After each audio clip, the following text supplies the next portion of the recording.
ਤੇ ਮੇਰੇ ਹਸਬੰਡ ਨੇ ਮੈਨੂੰ ਇੰਨੀ ਜ਼ੋਰ ਦੇ ਧੱਕਾ ਦਿੱਤਾ, ਨਾਲੇ ਮੇਰਾ ਦੀਵਾਰ ਤੇ ਸਿਰ ਜਾ ਕੇ ਵੱਜਿਆ।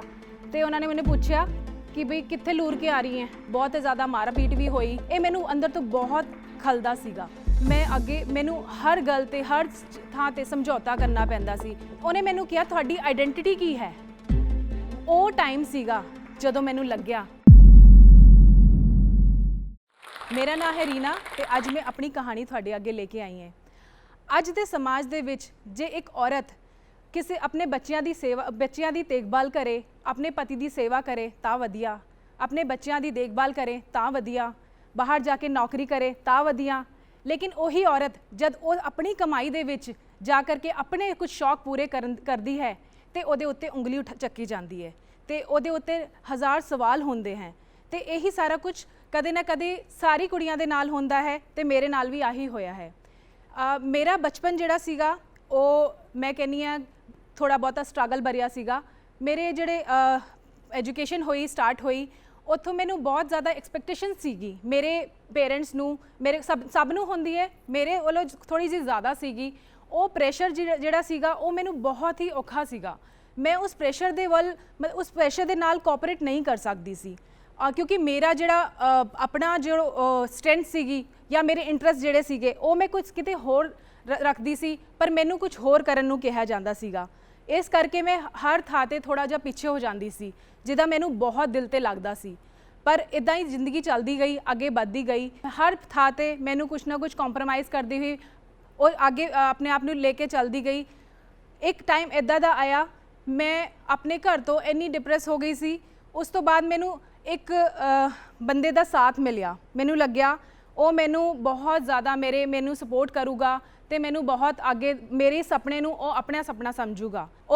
ਮੈਂ ਉਸ ਬੰਦੇ ਦਾ ਹੱਥ ਫੜਿਆ ਤੇ ਮੈਨੂੰ ਲੱਗਿਆ ਉਹ ਮੇਰੇ ਸੁਪਨੇ ਨੂੰ ਆਪਣੇ ਸੁਪਨੇ ਸਮਝੂਗਾ। ਕੁਝ ਹੱਦ ਤੱਕ ਉਹ ਮੈਨੂੰ ਬਹੁਤ ਸਪੋਰਟਿਵ ਸੀਗਾ। ਉਹ ਮੈਨੂੰ ਲੈ ਕਰਕੇ ਮੈਨੂੰ ਅੱਗੇ ਵਧਣ ਦਾ ਤਰੀਕੇ ਦੱਸਦਾ ਸੀ, ਮੇਰੇ ਨਾਲ ਅੱਗੇ ਚੱਲਦਾ ਸੀ। ਬਟ ਇਹ ਮੈਨੂੰ ਅੱਗੇ ਜਾ ਕੇ ਪਤਾ ਲੱਗਿਆ ਜਦ ਮੈਂ ਅੱਗੇ ਬੜੀ ਪੜ੍ਹਾਈ ਕਰਨ ਲੱਗੀ। ਇਸੇ ਕਸ਼ਮਕਸ਼ ਵਿੱਚ ਮੈਂ ਅੱਗੇ ਪੜ੍ਹਨ ਆਈ, ਬੜੇ ਸ਼ਹਿਰ 'ਚ ਪੜ੍ਹਨ ਆਈ। ਇੱਥੇ ਹੋਰ ਮੈਨੂੰ ਇੱਕ ਝਟਕਾ ਲੱਗਿਆ ਕਿਉਂਕਿ ਮੈਂ ਇੱਥੇ ਆ ਕੇ ਦੇਖਿਆ ਇੱਥੇ ਦੁਨੀਆ ਵੱਖਰੀ ਸੀਗੀ। ਸਾਰਾ ਕੁਝ ਚੇਂਜ ਹੋਇਆ ਪਿਆ ਸੀ। ਜਿਹੜੇ ਛੋਟੇ ਸ਼ਹਿਰ ਤੋਂ ਮੈਂ ਇੱਥੇ ਆਈ ਸੀ, ਜਿਹੜੇ ਸੁਪਨੇ ਲੈ ਕੇ ਆਈ ਸੀ, ਇੱਥੇ ਆ ਕੇ ਮੈਨੂੰ ਸਟਰਗਲ ਕਰਨਾ ਪਿਆ।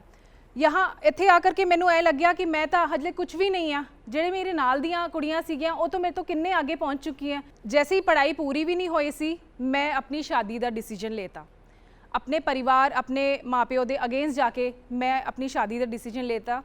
ਉਦੋਂ ਏਜ ਕੁਝ ਵੀ ਨਹੀਂ ਸੀਗੀ, ਬਹੁਤ ਕਮ ਏਜ ਵਿੱਚ ਮੈਂ ਆਪਣੀ ਸ਼ਾਦੀ ਕਰਾ ਲਈ ਤੇ ਮੈਨੂੰ ਲੱਗਿਆ ਕਿ ਹੁਣ ਮੈਨੂੰ ਅੱਗੇ ਜਾ ਕਰਕੇ ਮੈਨੂੰ ਪੰਖ ਲੱਗ ਜਾਣਗੇ ਤੇ ਮੈਨੂੰ ਆਜ਼ਾਦੀ ਮਿਲ ਜੂਗੀ ਤੇ ਮੈਂ ਅੱਗੇ ਹੁਣ ਮੈਂ ਆਪਣੀ ਜ਼ਿੰਦਗੀ ਨੂੰ ਆਪਣੇ ਤਰੀਕੇ ਨਾਲ ਜੀਵਾਂਗੀ। ਪਰ ਇਹੀ ਮੇਰੀ ਜ਼ਿੰਦਗੀ ਦੀ ਇੱਕ ਭੂਲ ਸੀਗੀ। ਮੈਂ ਕਹਿੰਦੀ ਹਾਂ ਉਦੋਂ ਇੱਕ ਸ਼ਾਦੀ ਇੱਦਾਂ ਦਾ ਸਬਜੈਕਟ ਹੈ ਜਿੱਥੇ ਆਪ ਨੂੰ ਸਾਰਾ ਕੁਝ ਸੋਚ ਸਮਝ ਕੇ ਅੱਗੇ ਫਿਊਚਰ ਡਿਸਾਈਡ, ਬਿਕਾਜ਼ ਉਸ ਤੋਂ ਬਾਅਦ ਤੁਹਾਡੀ ਲਾਈਫ ਜਿਹੜੀ ਹੈ ਉਹ ਚੇਂਜ ਹੋ ਜਾਂਦੀ ਹੈ। ਉਹੀ ਮੇਰੇ ਨਾਲ ਹੋਇਆ। ਜਿਹੜਾ ਬੰਦਾ ਮੇਰੇ ਨਾਲ ਥਾਂ ਥਾਂ ਤੇ ਖੜਿਆ ਸੀਗਾ, ਮੈਨੂੰ ਲੱਗਿਆ ਕਿ ਉਹ ਮੈਨੂੰ ਹੁਣ ਸਮਝਦਾ ਨਹੀਂ ਹੈ। ਹੁਣ ਮੇਰੇ ਨਾਲ ਉੱਦਾਂ ਦੀ ਟਿਊਨਿੰਗ ਉਹਦੇ ਨਾਲ ਨਹੀਂ ਰਹੀ ਹੈ ਤੇ ਮੇਰਾ ਸਟਰਗਲ ਵੱਖਰਾ ਸ਼ੁਰੂ ਹੋ ਗਿਆ। ਮੈਂ ਜਿੱਦਾਂ ਦੇ ਸੁਪਨੇ ਲੈ ਕੇ ਚੱਲ ਰਹੀ ਸੀ ਆਪਣੀ ਜ਼ਿੰਦਗੀ 'ਚ, ਉਹ ਸੁਪਨੇ ਮੇਰੇ ਇੱਕ ਪਾਸੇ ਹਰ ਰੋਜ਼ ਹਰ ਵੇਲੇ ਟੁੱਟਣ ਲੱਗ ਗਏ। ਮੈਂ ਹਰ ਰੋਜ਼ ਸੋਚਦੀ ਸੀ ਮੈਂ ਇਹ ਤਾਂ ਨਹੀਂ ਕਰਨ ਆਈ ਸੀ, ਇਹ ਦੁਨੀਆ 'ਚ ਮੈਂ ਇਹ ਤਾਂ ਨਹੀਂ ਕਰਨ ਆਈ ਸੀ। ਹਜੇ ਇਹ ਸੋਚ ਹੀ ਰਹੀ ਸੀ। ਫਿਰ ਵੀ ਮੈਂ ਆਪਣੀ ਬੇਸਿਕ ਪੜ੍ਹਾਈ ਨਾਲ ਇੱਕ ਦਿਨ ਦੀ ਗੱਲ ਹੈ, ਮੈਂ ਬੈਠੀ ਟੀਵੀ ਦੇਖ ਰਹੀ ਸੀਗੀ ਤੇ ਟੀਵੀ ਤੇ ਇੱਕ ਛੋਟੀ ਜਿਹੀ ਐਡ ਚੱਲਦੀ ਸੀ। ਉਦੋਂ ਕੇਬਲ ਚੱਲਦਾ ਸੀ, ਉਹਦੇ ਥੱਲੇ ਇੱਕ ਐਡ ਆਉਂਦੀ ਹੁੰਦੀ ਸੀ। ਐਡ ਤੇ ਛੋਟੀ ਛੋਟੀ ਨੌਕਰੀਆਂ ਲੱਗਦੀ ਸੀ ਤੇ ਉੱਥੇ ਇੱਕ ਟੀਚਰ ਦੀ ਰਿਕੁਆਇਰਮੈਂਟ ਆਈ ਤੇ ਮੈਂ ਉਦੋਂ ਸਿਰਫ ਗ੍ਰੈਜੂਏਸ਼ਨ ਕੀਤੀ ਹੋਈ ਸੀ। ਪਰ ਮੈਂ ਫਟਾਫਟ ਮੇਰੇ ਦਿਮਾਗ 'ਚ ਪਤਾ ਨਹੀਂ ਕੀ ਆਇਆ, ਮੈਂ ਉਹਦਾ ਨੰਬਰ ਚੱਕਿਆ ਤੇ ਮੈਂ ਉਹਨਾਂ ਨੂੰ ਫੋਨ ਕਰ ਲਿਆ ਤੇ ਮੈਂ ਜਾ ਕੇ ਉਹਨਾਂ ਨੂੰ ਮਿਲੀ। ਉਹਨਾਂ ਨੂੰ ਮੈਨੂੰ ਉੱਥੇ ਜੌਬ ਤੇ ਰੱਖ ਲਿਆ। ਉਹ ਸੀ ਮੇਰੀ ਪਹਿਲੀ ਜੌਬ ਜਿੱਥੇ ਮੈਨੂੰ 800 ਰੁਪਇਆ ਮਿਲਦਾ ਸੀਗਾ ਤੇ ਬਟ ਉਹ 800 ਰੁਪਇਆ ਮੈਨੂੰ ਬਹੁਤ ਉਦੋਂ ਮੈਂ ਕਹਿੰਦੀ 8 ਲੱਖ ਵਰਗਾ ਸੀਗਾ। ਉਸ ਜੌਬ ਨਾਲ ਮੈਂ ਵਾਪਸ ਤੁਰਨ ਲੱਗੀ। ਮੈਨੂੰ ਲੱਗਿਆ ਹੁਣ ਮੈਂ ਆਪਣੇ ਹਿਸਾਬ ਨਾਲ ਮੇਰੀ ਜ਼ਿੰਦਗੀ ਜਿੱਦਾਂ ਦੀ ਮੈਂ ਚਾਹ ਰਹੀ ਸੀ ਕਿ ਮੈਂ ਅੱਗੇ ਵਧਾਂਗੀ। ਹਜੇ ਇਹ ਸੋਚ ਹੀ ਰਹੀ ਸੀਗੀ ਤੇ मेरी बेटी आ गई मेरी दुनिया में। तो अब या तो मैं अपनी कम उम्र विच पहले शादी, फिर बच्चे की जिम्मेदारी, ਨਾਲੇ ਮੇਰਾ ਕਰੀਅਰ ਦਾ ਵੀ ਸੁਪਨਾ, ਇਹ ਸਾਰਾ ਕੁਝ ਮੈਂ ਸਾਥ-ਸਾਥ ਨਹੀਂ ਨਿਭਾ ਸਕ ਰਹੀ ਸੀ। ਇਹਦੀ ਫਰਸਟ੍ਰੇਸ਼ਨ ਦੇ ਵਿੱਚ ਆ ਕਰਕੇ मेरी अपने हस्बैंड नाल बहुत ज़्यादा नहीं, बहुत अच्छी सी ट्यूनिंग नहीं हो पा रही थी। नाले वो भी मेरा जड़ा सीगा वो भी अपनी दुनिया च मगन सीगा, उन्होंने आए लग गया कि मैं जड़ी आ गई है, मैं तो उहदे नाल बस कंधे ते कंधा, जिवें सारिਆਂ ਨੂੰ समाज दिखता है हुण औरत पढ़ी लिखी है, कुड़ी पढ़ी लिखी है तो जाए तो नाल दे नाल कंधा दे कंधे मिला करके चले, तो यही मेरे नाल हो रहा सीगा। बट उहदे विच मेरे सपने सारे जिवें मैं पूरा करना चाहती सी वो नहीं सी हो रहे। ये मैनू अंदर तो बहुत खलदा सीगा। मैं अगे मैनू हर गल ते हर थां ते समझौता करना पैंदा सी, मैं करना कुछ होर चाहती सी, हुंदा मेरे नाल कुछ होर सीगा। ये फ्रस्ट्रेशन मैनू अगे लेके जाती रही, इवें जिंदगी चलती रही।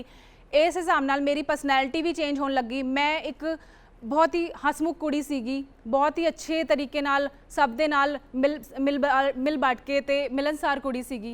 बट इस हिसाब नाल मैं बहुत चिड़चिड़ी और बहुत खराब हो गई। इस चक्कर च मेरा मैनू लगता है किसी नू मैं वो दोष देने की गल नहीं कर रही है, बट शायद कमी कदे कदे खुद च होंदी है, आपदे ही होंदी है। मेरा हस्बैंड दे नाल भी रिलेशनशिप बहुत वधिया नहीं रहा, असी दोनों च मनमुटाव होने लग गया, बहुत ज़्यादा मारा पीट भी हुई, बहुत ज़्यादा आपस च गंदे एक दूसरे को इल्ज़ाम भी दिते हैं। तो ये सारा कुछ आपा मेरी पर्सनैलिटी का बिल्कुल क्रैश कर गई। मैं अगे मैनू आ सीगा मैं अगे जा कर के अपना कुछ करांगी, अपने बच्चों लिए एक मैं आइडल बनांगी, मैं अपने आप नू समाज विच इदा पेश करांगी कि मैं अपने आप नू इदा लेके चली है। लेकिन इस जब मेरे को मारपीट होंदी सी या जब मेरे नालों अच्छे तरीका अच्छा बर्ताव नहीं होंदा सी, मेरे वो सारा कॉन्फिडेंस सारा नीचे आ जाता सी, मैं आगे वध ही नहीं पाती सी। धीरे धीरे वो सब चलता रहा। मैं आगे जा कर के अपनी थोड़ी छोटी मोटी जॉब्स, उस स्कूल तो दूजी जॉब, फिर मैं जब मेरी बेटी थोड़ी जी वड्डी हो गई मैं दूजी जॉब फड़ी, बट वो भी कोई बहुत सैटिस्फाइंग नहीं थी। उदों बाद भी मैनू पढ़ाई जारी रखी। मैं एक गल अपने जीवन च देख ली सीगी, जे मैं पढ़ी नहीं तो मैं आगे बढ़ी नहीं, तो मैं उसी लिए मैं अपनी पढ़ाई जारी रखी। उस पढ़ाई नाल मैनू हौसला मिलता रहा, टाइम टू टाइम मैनू इदां दे लोकी मिलते रहे जिहड़े मैनू सपोर्ट देंदे सी, मैनू हाथ देंदे सी आगे वधन नू। उसी जब एक टाइम आया जब मेरे हस्बैंड मेरे नाल नहीं रहिंदे सी, उदों मेरे को 2 बच्चे हो गए सी, मेरा मुंडा भी सीगा, मेरी कुड़ी भी सीगी, लॉन्ग टाइम हो गया सी। उदों आपां जिवें बस थोड़ा बहुता एक समाज के खातिर आपस च मियाँ बीबी वांग रह रहे सीगे, बट उदा मैं कहांगी कि आपस च बहुत ज़्यादा वधिया ट्यूनिंग है, ये नहीं है। समाज दे विच आपां बहुत वधिया सीगे, लेकिन अंदर खाते कुछ ना कुछ तो गड़बड़ चल रही सीगी, और वो गड़बड़ मैनू अंदरों खा भी रही सीगी। नाले मेरे परिवार ते भी इफैक्ट पै रहा सी, बच्चों ते भी इफैक्ट पै रहा सीगा। एक होर चीज़ थी, एक होर मैं तुहानू किस्सा दसांगी। मैं 30 साल की उम्र दे विच मैं एक जब आपां कोई ID प्रूफ बनाते हैं उत्थे गई, मेरे हस्बैंड उदों नाल नहीं सी रहिंदे, वो बाहर जॉब करते सी। मैं उत्थे गई, मैनू उन्हां दा भी ID प्रूफ बनाना सी, नाले मेरा भी बनाना सीगा। उत्थे जा करके उन्हां दे जिहड़े भी पेपर चाहिए सी वो सारे मेरे कोल सीगे, जिवें आपां कोई बैंक डॉक्यूमेंट कहिए, कोई LIC दी पेपर कुछ भी कहिए, वो सारे उन्हां कोल सीगे, मेरे कोल सीगे। ते वो उत्थे ना होण करके भी उन्हां दे सारे डॉक्यूमेंट्स प्रॉपर बन गए। बट जिहड़ा बंदा वो डॉक्यूमेंट्स बना रहा सी, क्योंकि मेरे कोल कुछ भी नहीं सीगा, ना मेरे कोल ड्राइविंग लाइसेंस, ना मेरा अपना अकाउंट, ना मेरा कुछ। उन्हें मैनू कहा तुहाडी आइडेंटिटी की है। वो टाइम सीगा जदों मैनू लग्या कि सच्ची गल तो पूछी है, मेरी आइडेंटिटी की है। मैं 30 साल तो बाद आज खड़ी हाँ इत्थे, तो मेरी आइडेंटिटी तो कुछ भी नहीं। मैं तो सिर्फ एक माँ हाँ, तो मैं एक पत्नी है, मैं समाज की बस एक औरत हाँ, बट मेरी अपनी पर्सनल आइडेंटिटी की है। वो मैनू अंदरों तक इन्ना सवाल मैनू चुभ गया। उस तो बाद मैं सोचिया कि नहीं, हुण इस तो बाद मैं वापस मुड़ के नहीं देखना। जे इदां दी जिंदगी जीनी है, ये तो तेरी बहुत सारी दुनिया ऐसी ज़िंदगी जी के निकल जाती है, मैं उनमें से नहीं हाँ, मैनू उस तो अलग अपनी पहचान बनानी है। तो उस तो बाद मैं अपना वापस से शुरू किया अपनी पढ़ाई लिखाई, तो अपना आगे इंस्टीट्यूट बारे सोचना। और नाल दे नाल मैं अपने आप नू ग्राउंडेड रखन लई मैं मैडिटेशन स्टार्ट की, मेरे की टैरो रीडिंग और ये सारी मैडिटेशन स्टार्ट करती, जिहदे नालों मैनू अंदरों बहुत सुकून मिलता सी, अंदरों स्ट्रेंथ मिलती सी। वो स्ट्रेंथ मैनू कुछ होर अलग ही मेरा ऑरा क्रिएट करता। उस हिसाब नाल मैनू होर कुछ एक अंदरूनी शक्ति जागृत करती। एक होर मैं तुहानू किस्सा दसना चाहूँगी। मैं पहली बार मैंने स्कूटर नहीं सी चलाना आंदा, ਤੇ ਉਹਦੇ ਨਾਲੋਂ ਬੜੀ ਪ੍ਰੋਬਲਮ ਹੁੰਦੀ ਸੀ ਕਿ ਮੈਂ ਕਿੱਥੇ ਜਾਵਾਂ, ਮੈਂ ਜਾਣ ਆਉਣ ਨੂੰ ਬੜੀ ਔਖੀ ਹੁੰਦੀ ਸੀ ਕਿ ਇੱਥੇ ਆਟੋ ਫੜਾਂ, ਰਿਕਸ਼ਾ ਫੜਾਂ, ਬੱਸ ਫੜਾਂ, ਕੀ ਕਰਾਂ। ਉਦੋਂ ਐਦਾਂ ਦੀ ਕੈਬ ਕੂਬ ਸੀ ਨਹੀਂ ਚੱਲਦੀ। ਤੇ ਮੈਂ ਆਪਣਾ ਐਕਟਿਵਾ ਲੈਣ ਗਈ, ਮੈਂ ਐਕਟਿਵਾ ਪਰਚੇਸ ਕਰਨ ਦਾ ਸੋਚਿਆ। ਮੈਂ ਉਸ ਤੋਂ ਪਹਿਲੇ ਕਦੇ ਸਕੂਲ ਟਾਈਮ ਤੱਕ ਕਦੇ ਸਾਈਕਲ ਚਲਾਈ ਸੀਗੀ। ਉਦੋਂ ਮੈਂ ਐਕਟਿਵਾ ਲੈਣ ਗਈ ਏਜੰਸੀ ਤੇ ਇਕੱਲੀ ਹੋ ਗਈ, ਮੇਰੇ ਹਸਬੈਂਡ ਨਹੀਂ ਸੀ ਦੇ ਨਾਲ, ਮੇਰੇ ਨਾਲ ਕੋਈ ਵੀ ਨਹੀਂ ਸੀ, ਮੈਂ ਕਿਸੇ ਨੂੰ ਬੁਲਾਇਆ ਵੀ ਨਹੀਂ। ਮੈਂ ਕਿਹਾ ਚਲ ਹੁਣ ਦੇਖਦੀ ਮੈਂ ਕੀ ਕਰ ਸਕਦੀ ਹਾਂ, ਆਪਣਾ ਟੈਸਟ ਲੈਣੇ। ਮੈਂ ਉੱਥੇ ਗਈ, ਉੱਥੇ ਜਾ ਕਰਕੇ ਮੈਂ ਉਹਨੂੰ ਮੈਡਮ ਨੂੰ ਕਿਹਾ, ਉਹਨਾਂ ਨੇ ਮੈਨੂੰ ਐਕਟਿਵਾ ਦੀ ਚਾਬੀ ਫੜਾਈ, ਮੈਨੂੰ ਕੰਗ੍ਰੈਚੁਲੇਸ਼ਨ ਕੀਤੀ ਜਿੱਦਾਂ ਦੇ ਉਹ ਕਰਦੇ ਹੈ। ਮੈਨੂੰ ਉਹਨਾਂ ਨੇ ਕਿਹਾ ਕਿ ਹਾਂ ਤੁਸੀਂ ਚਲਾਉਣਾ ਜਾਣਦੇ ਹੋ। ਮੈਂ ਉਹਨਾਂ ਨੂੰ ਕਿਹਾ ਤੁਸੀਂ ਮੈਨੂੰ ਸਪੀਡ ਦੱਸ ਦਿਓ ਤੇ ਬ੍ਰੇਕ ਦੱਸ ਦਿਓ, ਬਾਕੀ ਮੈਂ ਦੇਖਦੀ ਮੈਂ ਕੀ ਕਰ ਸਕਦੀ ਹਾਂ। ਤੇ ਉਹਨਾਂ ਨੇ ਮੈਨੂੰ ਇੱਕ ਵਾਰੀ ਤੋਂ ਇਦਾਂ ਦੇਖਿਆ, ਮੈਮ ਤੁਸੀਂ ਚਲਾ ਲੋਗੇ? ਮੈਂ ਕਿਹਾ ਹਾਂ ਮੈਂ ਚਲਾ ਲਿਆਂਗੀ। ਉਹਨਾਂ ਨੇ ਮੈਨੂੰ ਸਕੂਟਰ ਦੀ ਚਾਬੀ ਦਿੱਤੀ, ਸਪੀਡ ਦੱਸੀ, ਬ੍ਰੇਕ ਦੱਸਿਆ, ਮੈਂ ਉੱਥੋਂ ਲੈ ਕੇ ਨਿਕਲ ਪਈ।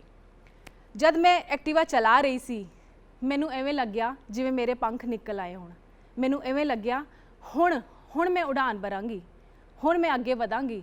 ਇਹ ਸੋਚਣ ਨੂੰ ਤਾਂ ਬਹੁਤ ਛੋਟੀ ਜੀ ਗੱਲ ਹੈ, ਬਟ ਇਹ ਆਪਣੇ ਆਪ ਅੰਦਰੋਂ ਫੀਲ ਕਰਨ ਵਾਲੀ ਗੱਲ ਸੀਗੀ ਜਿਸ ਨੇ ਮੈਨੂੰ ਹੋਰ ਦੂਜਾ ਹੀ ਹੌਸਲਾ ਦਿੱਤਾ।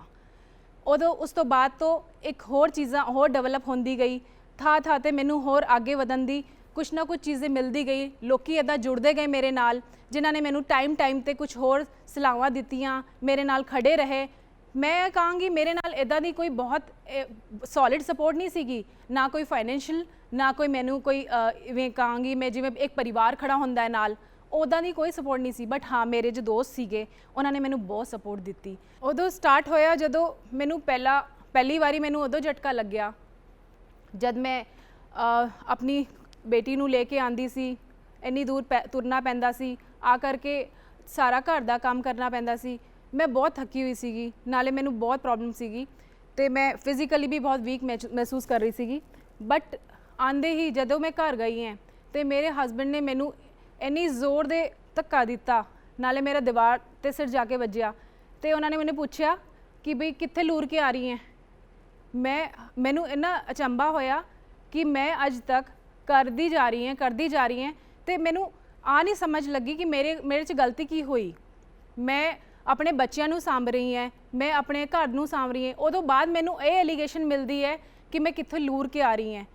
ਮੈਂ ਉਦੋਂ ਬਿਲਕੁਲ ਟੁੱਟ ਗਈ ਸੀ। ਇੱਕ ਕੌਨਸਟੈਂਟ ਮਿਹਨਤ ਕਰਨ ਨਾਲੋਂ ਮੈਨੂੰ ਇੱਦਾਂ ਦੀ ਕੰਪਨੀ ਮਿਲੀ ਜਿੱਥੇ ਮੈਨੂੰ ਬਹੁਤ ਫਾਇਦਾ ਹੋ ਰਿਹਾ ਸੀ, ਜਿੱਥੇ ਮੈਂ ਬਹੁਤ ਕੁਝ ਅੱਗੇ ਵਧ ਰਹੀ ਸੀ, ਕਰ ਰਹੀ ਸੀਗੀ। ਕੰਪਨੀ ਨੇ ਮੈਨੂੰ ਬਹੁਤ ਅੱਗੇ ਵਧਾਇਆ ਤੇ ਮੈਂ ਇੱਕ ਵਾਰੀ ਸਿੰਗਾਪੁਰ ਲੈ ਕੇ ਗਈ ਮੈਨੂੰ ਕੰਪਨੀ, ਕਿਉਂਕਿ ਮੇਰਾ ਕੰਮ ਇੰਨਾ ਵਧੀਆ, ਉਹ ਮੇਰੇ ਕੰਮ ਤੋਂ ਖੁਸ਼ ਹੋ ਕੇ ਮੈਨੂੰ ਟ੍ਰੇਨਿੰਗ ਵਗੈਰਾ ਕਰਾ ਰਹੇ ਸੀਗੇ। ਤੇ ਜਦ ਮੈਂ ਉੱਥੇ ਗਈ ਮੇਰੇ ਹਸਬੈਂਡ ਨੇ ਮੈਨੂੰ ਕਿਹਾ ਕਿ ਉੱਥੇ ਜਾ ਕਰਕੇ ਤੈਨੂੰ ਕਿਉਂ ਇੰਨਾ ਚੱਕ ਰਹੇ, ਤੈਨੂੰ ਕਿਉਂ ਇੰਨਾ ਵਧਾ ਰਹੇ ਹੈ। ਤੇ ਮੈਨੂੰ 3 ਦਿਨਾਂ ਦੇ ਵਿੱਚ ਹੀ ਉਹਨਾਂ ਦੀ ਜ਼ੋਰ ਜ਼ਬਰਦਸਤੀ ਨਾਲ ਵਾਪਸ ਆਉਣਾ ਪਿਆ।